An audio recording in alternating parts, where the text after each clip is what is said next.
ضلع سدھی پیٹ کے حسن آباد منڈل کے مختلف مواضعات سے وابستہ 525 درخواست گزاروں میں حکومت تلنگانہ کی جانب سے منظورہ آسرا وظائف کی منظوری کے کارڈز مقامی رکن اسمبلی مسٹر وی ستیش کمار کے ہاتھوں تقسیم کیے گئے۔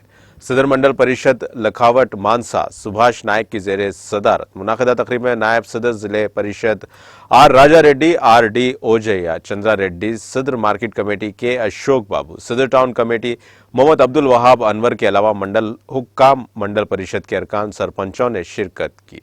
اس موقع پر خطاب کرتے ہوئے مسٹر وی ستیش کمار نے کہا کہ تاحال حسن آباد منڈل میں زائد از 3000 وظیفے دیے جا رہے ہیں۔ اب مزید 525 نئے افراد کو وظیفہ منظور ہوا ہے۔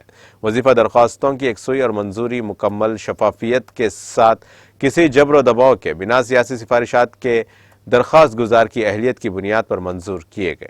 سال 2014 میں کیے گئے جامع خاندانی سروے میں ریاستی عوام کی طرف سے فراہم کی گئی اطلاعات کو بنیاد بنا کر ریاست تلنگانہ میں فلاحی اسکیمات پر عمل درآمد کیا جا رہا ہے۔ انہوں نے مزید افراد کو جنہیں تاحال وظیفہ منظور نہیں ہوا دوبارہ اپنی درخواست می سیوا ذریعے داخل کرنے کا مشورہ دیا۔ وظیفہ پانے والے افراد میں زبردست جشن کا ماحول دیکھا گیا۔